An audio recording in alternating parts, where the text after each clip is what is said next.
लेकिन सोना 10,000 से 1,54,000 रुपए हो गया। किसी गरीब के अंदर हिम्मत नहीं बन पा रही है कि वो शादी में सोने की व्यवस्था कर ले। मैं आपको कहना चाहता हूं, ये सोने का दाम ऐसे नहीं बढ़ा। हमारे प्रधानमंत्री जब मुख्यमंत्री हुआ करते थे गुजरात के, तो कहा करते थे कि रुपए की कीमत ऐसे नहीं गिरती है, रुपया गिरता है तो प्रधानमंत्री की साख गिरती है। लेकिन आज रुपया कहां चला गया, प्रधानमंत्री जी को नजर नहीं आता। मैं आपको कहना चाहता हूं, अमीरों की तिजोरियों में जो पैसा भ्रष्टाचार का उठा के रख लिया है, इस भ्रष्टाचार में ऐसी चोट करेंगे कि इन अमीरों को भ्रष्टाचार का पैसा निकालना पड़ेगा और ये पैसा गरीबों के घरों तक पहुंचेगा। गरीबों के रोटी का व्यवस्था, कपड़े की व्यवस्था, पानी की व्यवस्था, शिक्षा की व्यवस्था और चिकित्सा व्यवस्था, इस भ्रष्टाचार के पैसे को अमीरों की तिजोरी से निकाल के गरीबों तक पहुंचाने का काम हम लोग करेंगे। प्यारे साथियों, बाबा साहब ने 1956 में जमीनों की बात की थी। मैं आपके सामने कहना चाहता हूं, पुरानी सरकारों ने जितनी जमीन दी थी गरीबों को, अति पिछड़ों को, दलितों को, चुन चुन के उन जमीनों को छीनने का काम सरकार कर रही है। असामी पट्टे हो या सीलिंग वाले पट्टे या कोई और पट्टे, सारे पट्टों को लगातार पिछड़े मुसलमानों को जो जगह थी छीनने का काम कर रही है। जब सरकार बड़े बड़े हाईवे बना के जमीन एक्वायर कर सकती है, तो भूमिहीन मजदूरों को, किसानों को क्यों नहीं जमीन दे सकती? सरकार के पास का कोई जवाब नहीं है।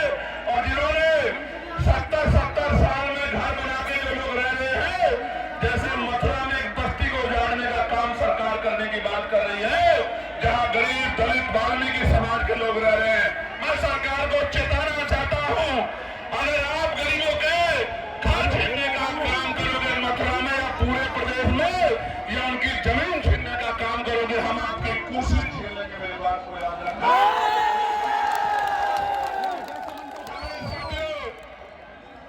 मैं पार्लियामेंट में एक बिल लेके आया था निजी क्षेत्रों में आरक्षण का।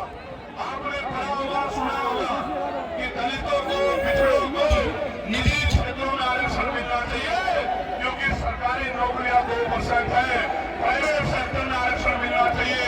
बड़ी बहस हुई, कोई कहता है चंद्रशेखर आजाद तो निजी क्षेत्रों में आरक्षण की बात करे। बात नहीं कर रहा हूं, राजकाज बनने दो। पिछड़े अति पिछड़ों दलितों को 98% प्राइवेट सेक्टर में आरक्षण देने का काम हम लोग करेंगे, रोजगार देने का काम हम लोग करेंगे। मेरी बात को याद रखें। ये प्राइवेट सेक्टर किसी पूंजीपति का नहीं है, ये सरकारी पैसे से मिलता है, सरकारी जमीन से मिलता है, गरीबों के हक से मिलता है। इस 98% प्राइवेट सेक्टर में आज आगरा की धरती से संकल्प हम लोग लेते हैं। इस 98% प्राइवेट सेक्टर में, इन उद्योगों में कमजोर वर्गों के लोगों को हम लोग आरक्षण देने का काम करेंगे। इस बात का मैं आपको विश्वास दिलाता हूँ। आपको याद होगा, एक पार्टी है जो अपने आप को नारा लगाती है कि हम दलितों, पिछड़ों, मुसलमानों की पार्टी है, हम इनका ध्यान रखते हैं। प्रमोशन में रिजर्वेशन का बिल फाड़ने वाली पार्टी कभी दलित, पिछड़े, मुसलमानों की देशी नहीं हो सकती। मेरी बात को आप याद रखना। मैं आपको आगरा की धरती से चेताने का काम कर रहा हूँ। लेने के लिए तमाम तरह के कपड़े, तमाम तरह की भाषा बदल के आएंगे। ये आपके हितैषी होते तो आपके कर्मचारियों को डिमोशन का सामना नहीं करना पड़ता, आपके कर्मचारियों को खून के आंसू नहीं रोने पड़ते। इस बात का आपको एहसास होना चाहिए। और अगर हम लोग को मौका मिल जाएगा तो पिछड़े, अति पिछड़ों को भी दलितों के साथ प्रमोशन में आरक्षण दिलाने का काम हम लोग उत्तर प्रदेश में करेंगे। मेरी बात को आप याद रखना। प्यारे साथियों, मैं तो यहीं तक नहीं, मैं सामाजिक न्याय को मानने वाला व्यक्ति हूँ। आगरा की धरती पर खड़े होकर कह रहा हूँ, इसलिए तमाम लोग मेरे पीछे षड्यंत्र कर रहे हैं कि दलितों की तरह पिछड़े वर्ग के लोगों को भी पॉलिटिकल रिजर्वेशन हम लोग दिलाने का काम करेंगे विधानसभा, लोकसभा में। मेरी बात को आप याद रखना। जो कोई नहीं कर पाया वो बाबा साहब अम्बेडकर के बच्चे करके दिखाएंगे। मुस्लिम भाइयों, आप भी तैयार हो जाओ, हिम्मत करके दिखाओ। आजाद समाज पार्टी आपको भी संख्या के आधार पर आप हिस्सेदार दिलाकर रहेगी। मेरी बात को याद रखो। अति पिछड़े वर्ग के लोगों को कहना चाहता हूं, उनके मन में भय रहता है। आरक्षण 27% दिया गया, जबकि आबादी 52% थी। मैं आपको विश्वास विश्वास दिलाता थी पिछड़ी वर्ग के लोगों को, आज प्रजापति कसम मौर्य साक्यम बिन कुशवा राजभर तमाम लोगों को 15% उत्तर प्रदेश में अलग से आरक्षण की व्यवस्था करा कर देंगे। मेरी बात को आप याद रखें, जिससे कि कोई विवाद ना रहे और आपकी भी संख्या कम ना रहे, आपको भी आगे बढ़ के आने का मौका मिले।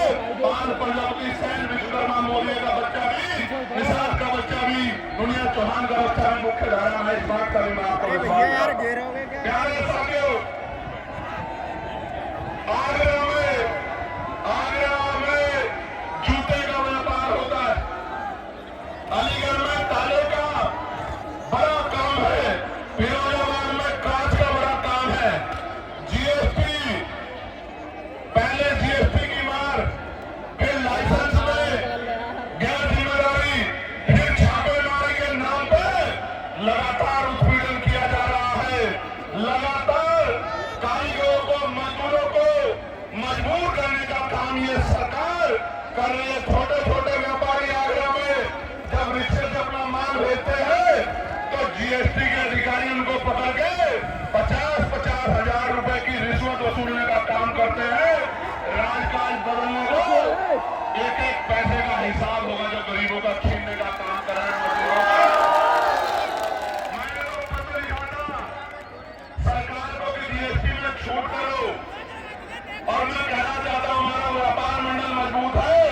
किसी व्यापारी को दिक्कत हुआ करे तो हमारे भीम व्यापार मंडल के साथियों से मिल लिया करो, अपनी समस्या इनको बता दिया करो।